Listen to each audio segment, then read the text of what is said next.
Sen meni sezesің bе деп іздедім.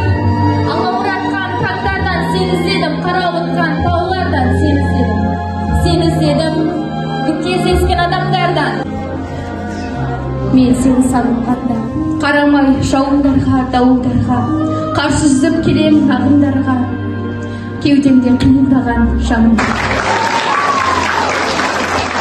Қайтай өмір, өтесің-ау бір күні, тыясың-ау қуанышты күлкіні.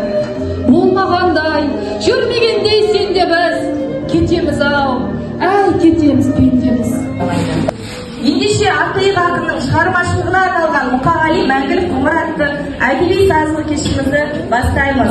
Өзіңе сүйенбесем, сен менің сүйеніммен қанымдасың, жанымдасың, ұятым арымдасың. Сенің көзің түпсіз терең, тұңғиықтан жаралған, сонда жатыр менде жүрген орындалмас бар арман.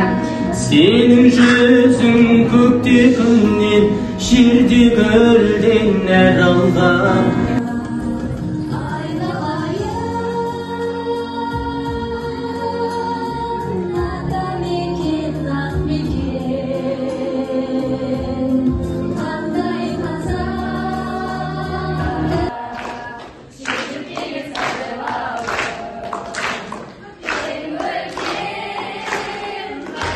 Әйелдер-ай, әйелдер, қандайсың? Әдемі боп кетіпсің ғой әрқайсың. Біреу жерім тұрса дағы қалмайсың. О, Фариза жан, сен де ағаңды іздейді екенсің-ау? Кел. Қазақ іздейтін ғажап ақынды Фариза қызыңыз неге жоқтамасын? Ризамын, келші, отыршы өзім. Аға, маған ренжіп қалмадыңыз ба? Қашан?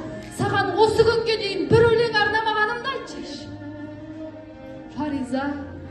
Фариза жан, Фариза қыз, өмірде ақындардың бәрі жалғыз. Шыдай ақыры жалғарымыз, бірімізден біріміз арыларымыз.